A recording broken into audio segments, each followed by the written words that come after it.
రెస్ట్లో ఉన్నటువంటి ఆబ్జెక్ట్ని మోషన్లోకి తీసుకురావడానికి ఎక్కువ ఫోర్సు అప్లై చేయాలి. వన్స్ ఒక్కసారి రిథమ్ అందుకున్న తర్వాత ఆ ఆబ్జెక్ట్ని ఆ రిథమ్ అనేది కంటిన్యూ చేస్తూ ఉంటుంది. ఎక్కువ ఫోర్స్ ఏమీ పెట్టనక్కర్లేదు.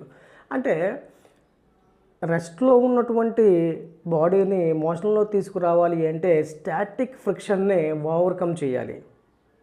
తర్వాత స్టాటిక్ ఫ్రిక్షన్ కాస్త డైనమిక్ ఫ్రిక్షన్ లేదా కైనెటిక్ ఫ్రిక్షన్లోకి కన్వర్ట్ అయిన తర్వాత అంత ఫోర్స్ ఏమీ అప్లై చేయకుండానే ఆ రిథమ్ అనేది కంటిన్యూ అవుతూనే ఉంటుంది. మరి ఈ కాన్సెప్ట్ను ఉపయోగించుకొని మనము ఐపీఈ 2 మార్క్స్ క్వశ్చన్స్లో భాగంగా ఈ క్వశ్చన్ మనం సాల్వ్ చేద్దాం రండి.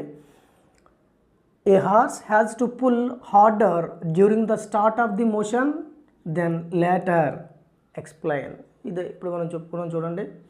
హార్సు అంటే గుర్రం బండిని ఫస్ట్ ఇనిషియల్గా రెస్ట్ నుంచి మోషన్లో తీసుకొచ్చే క్రమంలో ఎక్కువ ఫోర్సు అప్లై చేసి బండిని కదపటానికి ప్రయత్నిస్తుంది. అంటే రెస్ట్లో ఉన్నటువంటి బండిని గుర్రం కదిపే ప్రయత్నంలో ఎక్కువ ఫోర్స్ పెట్టాలి. ఒక్కసారి మూమెంటం వచ్చిన తర్వాత పెద్దగా ఫోర్స్ అప్లై చేయకుండానే వెళ్ళిపోతూ ఉంటుంది.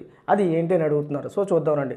Before starting the motion horse has a static friction చెప్పుకున్నాం కదండి. రెస్ట్ కండిషన్లో ఉండగా స్టాటిక్ ఫ్రిక్షన్ అనేది ఉంటుంది. Later it will be converted into the kinetic friction. ఈ స్టాటిక్ ఫ్రిక్షన్ అనేది రెస్ట్లో ఉండగా ఏర్పడుతుంది. అది కైనెటిక్ ఫ్రిక్షన్గా మారేంత వరకు కూడా ఎక్కువ ఫోర్సు అప్లై చేయవలసి ఉంటుంది. But static friction is more than the kinetic friction. Static friction అనేది ఎక్కువే ఉంటుంది కైనెటిక్ ఫ్రిక్షన్తో పోల్చుకుంటే.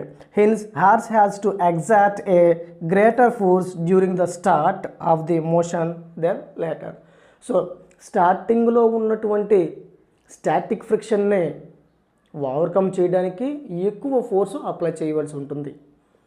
ఎప్పుడైతే స్టాటిక్ ఫ్రిక్షన్ కాస్త కైనెటిక్ ఫ్రిక్షన్గా కన్వర్ట్ అయ్యిందో అప్పుడు little bit energy little bit force apply చేసినా కూడా ఆ రిథమ్ అనేది కంటిన్యూ అవుతుంది. Thank you.